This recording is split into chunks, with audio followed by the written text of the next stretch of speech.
ಆತ್ಮೀಯ H16 news ಅರ್ಥಾತ್ ಸೀತಾರಾಮ್ ನ್ಯೂಸದ ವೀಕ್ಷಕರೇ, ನಾನು ನಿಮ್ಮವ ಎಂ ಆಯುಧ ಮಲ್ಲಪ್ಪ ಜೊತೆವರು.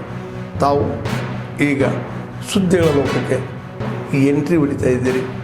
ಈ ಸುದ್ದಿಗಳನ್ನು ಪ್ರತಿಯೊಂದು ನೋಡೋ ಜೊತೆಗೆ ನಿಮ್ಮ ಅಭಿಪ್ರಾಯಗಳನ್ನು ಹಚ್ತಾ ಇದೆ. ಯಾಕೆಂದರೆ ಈ ಸುದ್ದಿಗಳು ನಿಮಗಾಗಿ, ನಿಮ್ಮ ಬದುಕಿಗಾಗಿ, ನಿಮ್ಮ ವೈಚಾರಿಕೆಗಾಗಿ, ನಿಮ್ಮ ತಿಳುವಳಿಕೆಗಾಗಿಯೂ ನಿಮಗೂ ಗೊತ್ತು. ಜೊತೆಗೆ ನಮಗೂ ನಿಮ್ಮೊಂದಿಗೆ ಇದೊಂದು ಮಾತಾಡುವಂಥ ಜೊತೆಗೆ ಸುದ್ದಿಗಳನ್ನು ಬಿಡುವಂಥ ಕೆಲಸ. ಈ ಕೆಲಸದಲ್ಲಿ ನಾವು ನಿಮ್ಮೊಂದಿಗಿದ್ದೀವಿ ಅಂತ ಹೇಳ್ತಾ ನೋಡ್ತಾ ಇರಿ ಸುದ್ದಿಗಳನ್ನು.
ಮೊನ್ನೆ ದಿನ ನಮ್ಮ ಬೆಳಗಾವಿ ಗ್ರಾಮೀಣ ಕ್ಷೇತ್ರದಿಂದ ಸರಿಸುಮಾರು ಒಂದು 50 ಜನ ಪ್ರಯಾಗ್ರಾಜ್ ಮಹಾಕುಂಭಕ್ಕೆ ಹೋಗಿದ್ದರು.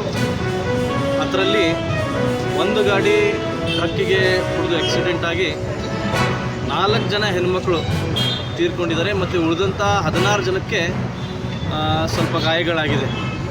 ಈ ವಿಷಯ ತಿಳಿದ ತಕ್ಷಣ ನಮ್ಮ ಸ್ಥಳೀಯ ಮುಖಂಡರಾದಂಥ ಬಾಳು ದೇಸೂರ್ಕರ್ ಅವರಾಗಿರ್ಬೋದು, ಮಲ್ಲೇಶ್ ಚೌಗ್ಲೆ ಅವರಾಗಿರ್ಬೋದು, ಇವರೆಲ್ಲರ ಮಾಹಿತಿ ಪಡೆದ ನಂತರ ನಮ್ಮ ಸ್ಥಳೀಯ ಶಾಸಕರು, ಕರ್ನಾಟಕ ಸರ್ಕಾರದ ಸಚಿವರಾದಂಥ ಲಕ್ಷ್ಮೀತಾಯಿ ಹೆಬ್ಬಾಳ್ಕರ್ ಅವರ ಆದೇಶದ ಮೇರೆಗೆ ಇವತ್ತು ಕುಟುಂಬಸ್ಥರನ್ನ ಇಲ್ಲಿ ಬಂದು ಮಾತಾಡಿಸಿ ವಿಚಾರಿಸಿ ಯಾವ ರೀತಿ ಅಲ್ಲಿ 4 ಬಾಡಿಗಳು ಏನಿದೆ ಇಂದೋರ್ ಗೌರ್ಮೆಂಟ್ ಹಾಸ್ಪಿಟ್ಲಲ್ಲಿ ಅದನ್ನು ತರಬೇಕನ್ನುವಂಥ ಪೂರ್ಣ ವ್ಯವಸ್ಥೆಗಳನ್ನು ಮಾಡಲಿಕ್ಕೆ ನಮ್ಮ ಸಚಿವರು ಇವತ್ತು ನಮ್ಗೆ ಆದೇಶ ಕೊಟ್ಟಿದ್ದಾರೆ.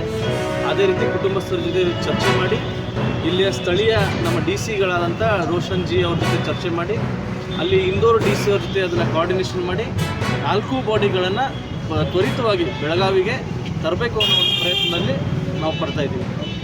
ಒಂದು ಬಾಡಿ ತರಕ್ಕೆ 95,000 ರೂಪಾಯಿನೂ ಹೇಳ್ತಿದ್ದಾರೆ. ಹೌದು, ಒಂದು ಬಾಡಿ ತರಲಿಕ್ಕೆ 95,000 ರೂಪಾಯಿ ಅಂತ ಆ್ಯಂಬುಲೆನ್ಸ್ ಖರ್ಚು ಹೇಳ್ತಾ ಇದ್ದಾರೆ.